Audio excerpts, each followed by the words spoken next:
Not Gary. Gare. Oh, you don't want that? I'll put it over here. All right. He's awesome. Enjoy. Have fun. Don't talk too long. Give it up for Megan. Yeah. Give it up for Colette. Tough act to follow. When I was 12, I had a crush on a girl, Marion McGuire. She was the daughter of friends of my parents, another Irish family. Marion had freckles like a speckled trout.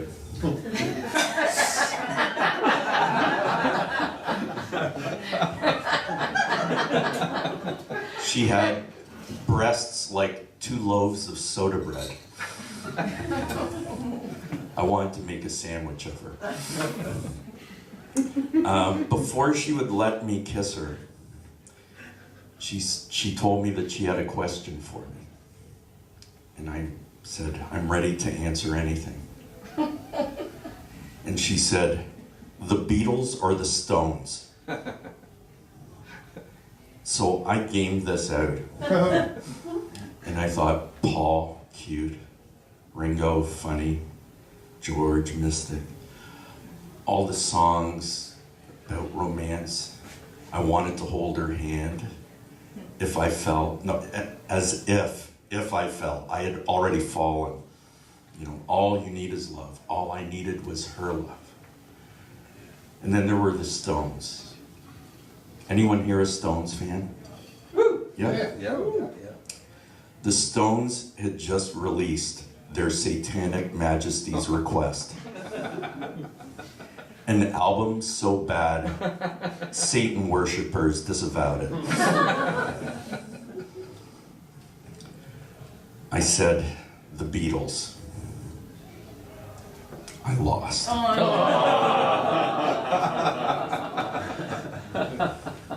I was a nowhere man. She had a heart of stone.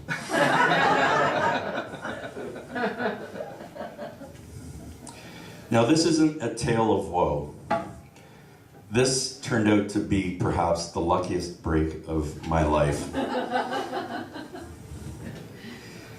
And it's a story about first love.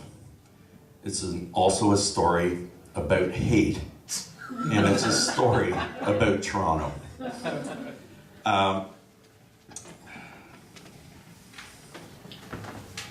Look, I'm not claiming that Toronto isn't racist today, but back in my day, Toronto was racist in a different way. Marion's dad was a racist. He came from Ireland with nothing. The family lived in an apartment complex where he was the janitor, or the maintenance man, the super. And the complex was occupied by a lot of Holocaust survivors. And George would leave his apartment door open and play German marching music.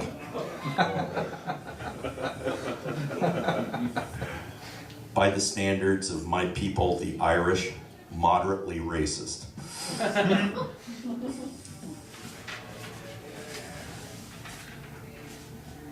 So, George was a TTC driver as well. And he would talk about having to smuggle Jews up Bathurst and whatever. You'd wonder how my parents could ever be friends with someone like George and his family. And back in those days, back in the 60s and 70s, you were okay with hate so long as it wasn't you that was being hated. My parents were even more modestly racist compared to George. I used to bring my best friend, a black guy, Nelson, I would bring him by the house just to torment my father and lower real estate values. So, I don't know who here is old enough to remember, but it was a very commonplace thing. It was an everyday thing down on University Avenue, 361 University, the Ontario courthouse. You would see demonstrations outside 361. On the one side, you had Nazi sympathizers. You know, swastikas, jackboots, iron crosses. You know, it was as German as Oktoberfest. You know, but they were only sort of modestly threatening guys. Most of them are sort of the answer to that question, whatever happened to the last guy picked in the gym class. And on the other side, you had the Anti-Defamation League. This was only 30 years removed from Auschwitz. So you had people in counter-protest who had numbers tattooed on their forearms. And the lead guy in all this was a fellow named Wolfgang Droge. He worked as a graphic artist for Simpsons and Maclean's until someone found out that he was publishing Nazi sympathizing propaganda. One of the books he published was, Did 6 Million Jews Really Die? It wasn't a cliffhanger. You knew where Wolfgang Droge came down on this one. He was convicted of spreading hate a couple times overturned in the Supreme Court. Will this stay in place? There we go. So it seems a long way from Marion McGuire to Ernst Sundel. But this is how it goes. It turned out that Marion McGuire ended up as the common law wife of the president of the Canadian chapter of the KKK. Now, I didn't take this so hard. I mean, I didn't just lose her to another guy. I lost her to a wizard.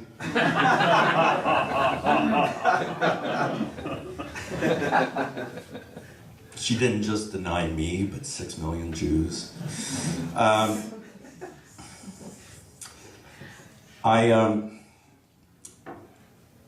If that were all it were, if Marion ended up in the pages of the papers a few times, fine. And I was heading off to start a journalism career. Still at this point, I thought our paths would never cross. But then in the late 70s, Marion and her boyfriend, along with David Duke, former US presidential candidate and former bigwig in the big-time KKK, and various other white supremacists. I know this is going to sound weird, but they plotted to overthrow the Isle of Dominica in the Caribbean. Right? It was an island of 50,250 square miles. I mean, if you're gonna look at, you know, global conquest for the master race, I guess you have to start somewhere. It was gonna be Dominica or Orangeville. Suffice it to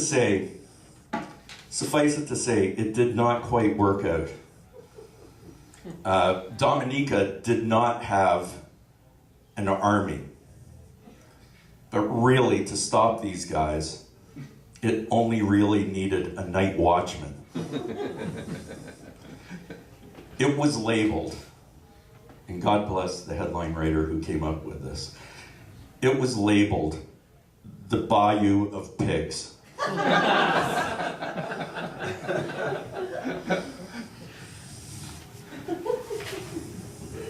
Ludicrous on its face. Yes, it is.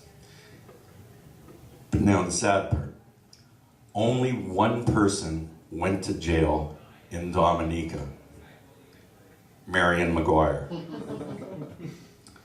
And at that point, she was the only woman in jail in Dominica. Marion spent a year there, attempted suicide, went to a very dark place. I look back at it and I think, why were they trying to take over, white supremacists trying to take over an island in the Caribbean? Right? Like white supremacists working on their tan? Isn't the Lesser Antilles sort of the anti-fatherland? Marion ended up getting released after a year, and she came back to Canada. At that point, her boyfriend, her common law husband, had been popped for cocaine in Alabama. And so he was doing a stretch at a major federal institution there. And the population in prison in Alabama is 60% black. So I don't know that his background did him any favors. Marion refused to talk to Toronto newspapers. She slammed the door on them. The CBC tailed her and she puts them all aside. I got the interview. Used good times, the good old days. I was able to leverage that into an exclusive interview. Now, the KKK headquarters in Toronto at that time was a flat above a grocery store on St. Clair West.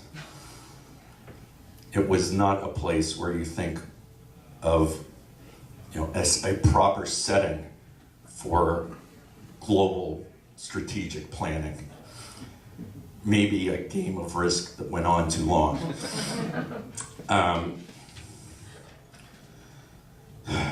So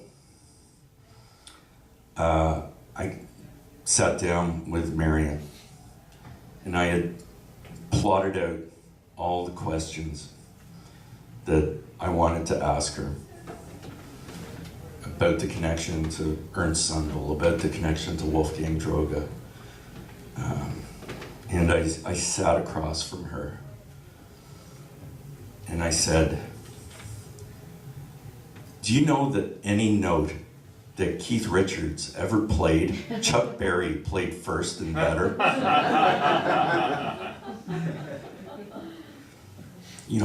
Robert Johnson, they covered him, not Pat Boone. I mean, if you were listening to Wagner, I could get it.